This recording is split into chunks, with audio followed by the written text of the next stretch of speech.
Paz y bien, nos encontramos con un nuevo tema.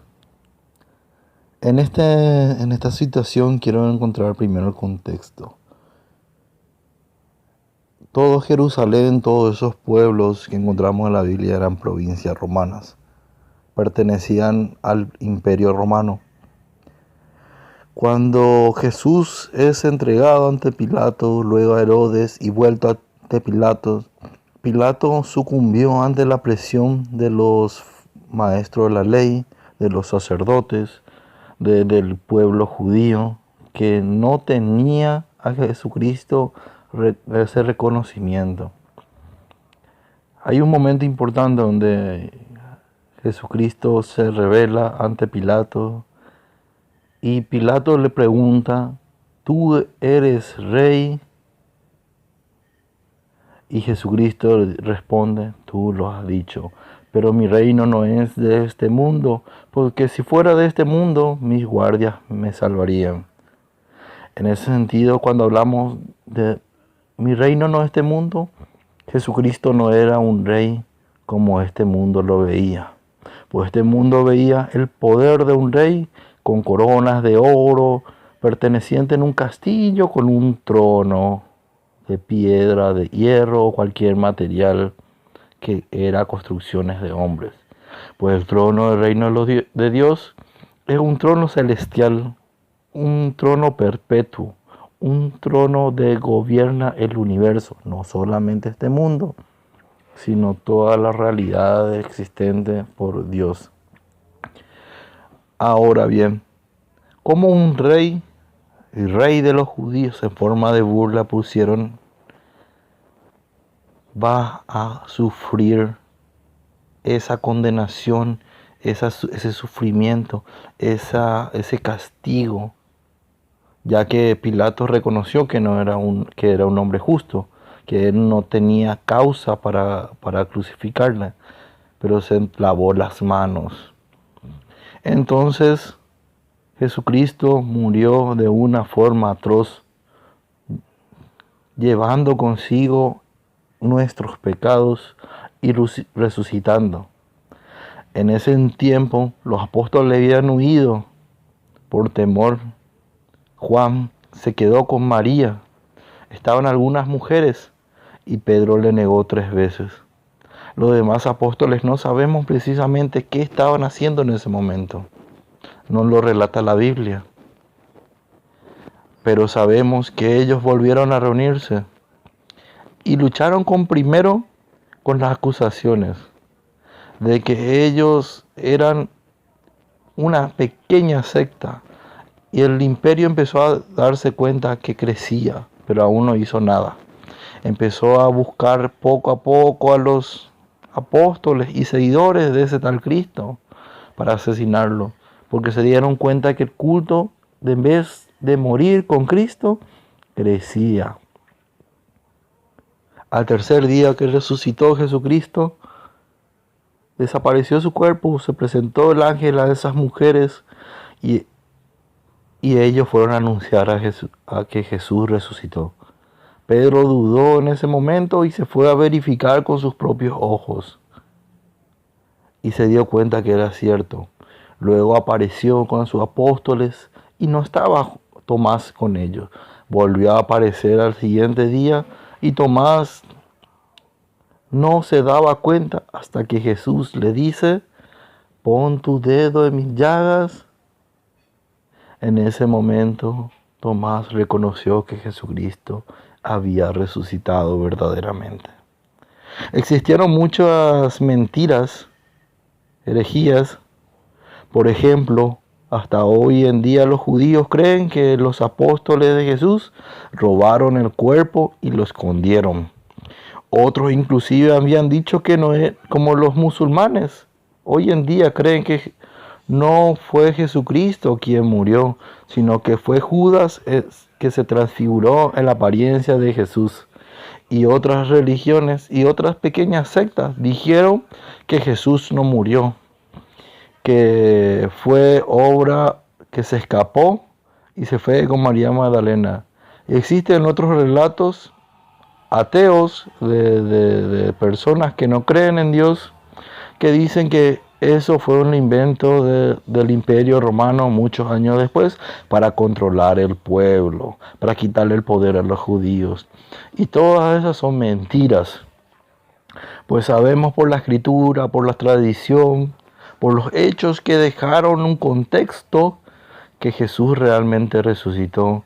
Porque si no resucitara, en vano creemos, ni no tenemos salvación, pues la resurrección, solamente en la resurrección podemos encontrar expiación de nuestros pecados. En esa entrega del Cordero, como en el Antiguo Testamento, era literalmente sangre derramada. Jesucristo derramó su sangre sobre nosotros. Y empezaron a haber mentiras. Y encontramos varios versículos, por ejemplo.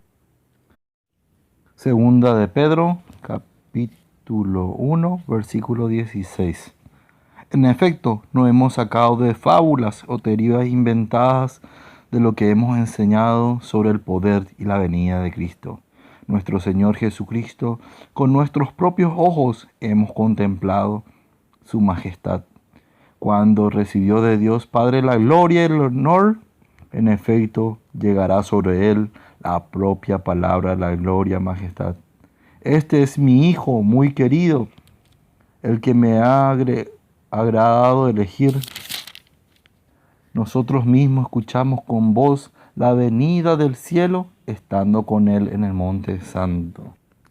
Lo que pasa también, que se anunciaba también la venida del Mesías. Aparecieron varios que se presentaban con el Mesías, pero la diferencia es que fue Jesucristo el único que se presentó como Hijo de Dios. Y dijo una cosa importante y muy fuerte: el que come de esta carne y bebe de esta sangre tendrá vida eterna. Porque mi carne verdadera comida y mi sangre verdadera bebida.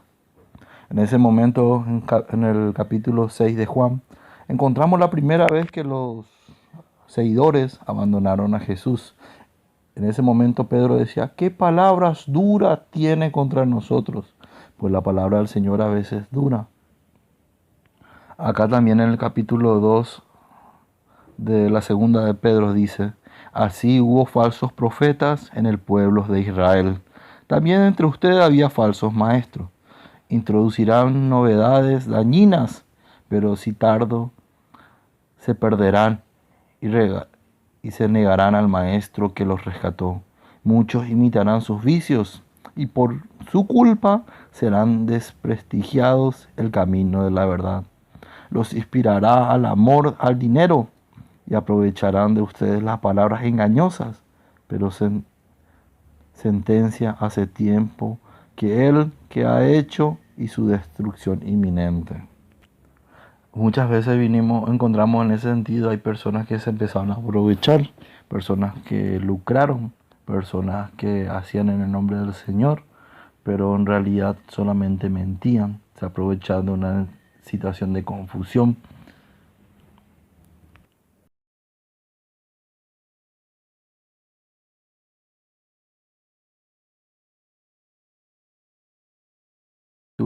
De segunda de Pedro, desde el versículo 8.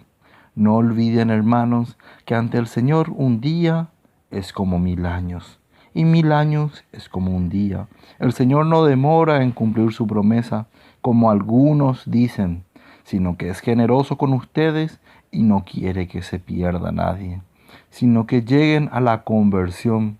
Llegará el día del Señor como hace un ladrón, entonces los cielos se desarmarán y entre un ruido ensordecedor los elementos se derretirán por el calor y la tierra con todo lo que hay se consumirá.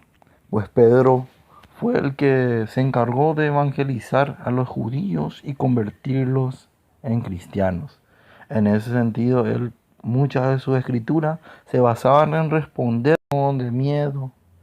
Cuando Jesús estaba con los apóstoles, cuando volvió, resucitó, ascendió a los cielos. Y después de eso descendió el Espíritu Santo y cayó sobre cada uno de los apóstoles. Cuando estaba María reunida con algunas mujeres. Eso dice Hechos de los Apóstoles. Y la iglesia que nace en Pentecostés tiene a María en medio de ella orando. Entonces también encontramos esa citación, que a ausencia de Judas, que se suicidó, eligieron a Matías. Y en dos los apóstoles fueron a predicar en distintos lugares, y llevaron el Evangelio y bautizaron en el nombre del Padre, el Hijo y del Espíritu Santo. Así la iglesia iba creciendo. Pero ¿qué pasaba? A veces las iglesias se desviaban un poco. Por eso San Pablo, cuando ingresó a ser apóstol, como un aborto, como el último de todos, dice en su carta, Efesios 6, capítulo 10 adelante: por lo demás, fortalezcanse en el Señor con su energía, con su fuerza. Lleven con ustedes las armas de Dios para que puedan resistir las maniobras del diablo, pues no estamos enfrentando a las fuerzas humanas, sino a los poderes autoridades que dirigen este mundo y sus fuerzas oscuras, los espíritus y las fuerzas del mal del mundo de arriba. En 2 Filipenses capítulo 1, sigan, procuren su vida. Esta es la altura del Evangelio de Cristo. Permanezcan firmes con un mismo espíritu y luchen con un solo corazón por la fe del Evangelio. Ojalá que puedan comprobar que voy donde ustedes, y si no voy puedan ustedes al menos oírme. No se dejen intimidar por los adversarios. Este será un signo seguro que ellos van a la ruina y ustedes a la salvación. Todo esto viene de Dios. En Efesios 4, versículo 5, adelante: un solo Señor, una sola fe, un solo bautismo, un solo Dios, un solo Padre de todos, que está por encima de todos y lo penetra todo y está en todo. Cada uno de nosotros ha recibido su talento, y Cristo es quien fija la medida de sus dones para cada uno. Pues dijo: subió a las alturas y llevó cautivos y cedió sus dones a los hombres.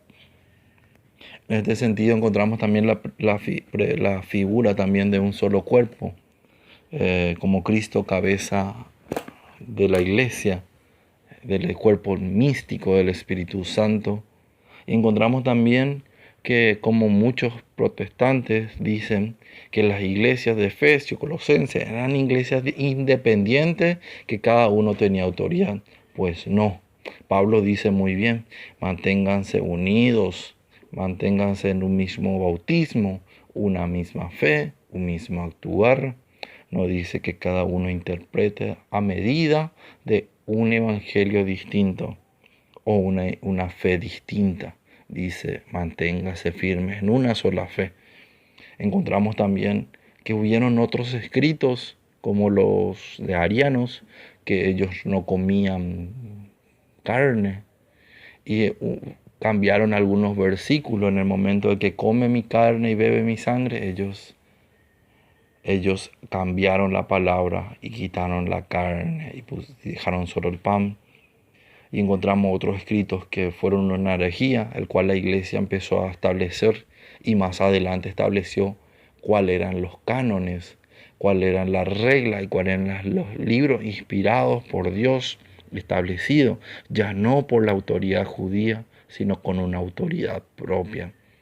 Pues la iglesia cristiana es continuación de los judíos. Y los judíos se quedaron en un Antiguo Testamento y siguen esperando la presencia de Dios. Tenemos que recordar entonces en ese sentido que alcanzamos un poco más, vamos avanzando. Inclusive Pablo dice: progresemos hacia el hombre perfecto. No dice que seamos perfectos, sino progresar, avanzar. Y la iglesia camina en los tiempos, pero no es del mundo. Está en el mundo, pero no es del mundo. Y la iglesia va haciéndose católica, universal a todos los pueblos. Y era necesario también que el medio que se hablaba era el griego. Por eso muchas de las cartas de los evangelios se escribieron en griego, porque muchos judíos ya no entendían el hebreo, judíos que vivían lejos de su país, que nacían ya en otros lugares, pero mantenían su fe y al conocer a Cristo por medio de esos escritos, por medio de la parte oral de la transmisión de la fe, y los apóstoles tenían que morir y dejaron a sucesores, porque sabía que la promesa de Jesucristo, que estaría con nosotros hasta el fin del mundo, que las puertas del infierno no prevalecerán contra la iglesia, no era una promesa para esos hombres que vivirían eternamente, sino era de una iglesia, una asamblea, sino era el cuerpo místico de Cristo. Y los hombres en carne murieron y quedaron otras personas. San Ignacio de Antioquía, encontramos Filemón, encontramos otros tantos como Tito, Timoteo, que están en la Biblia, encontramos escritos como la Didache y otros tantos escritos, imágenes, las catacumbas, pequeños templos, mesas de Eucaristía y muchos símbolos que representaban el cristianismo que hoy la iglesia mantiene y conserva. Paz y bien, hermanos, el tema es muy extenso. Le invito a compartir lo que es la patrística, lo que es la historia de la iglesia. Y es una formación muy larga, el cual quería resumir en pocas palabras para ir conociendo la verdad de Dios. Paz y bien, hermanos. Y así la iglesia llega a todos los pueblos y la iglesia se hace católica. La iglesia es cristiana por religión, pero la iglesia de Cristo es católica, universal, a todos los pueblos, a todas las personas. Paz y bien.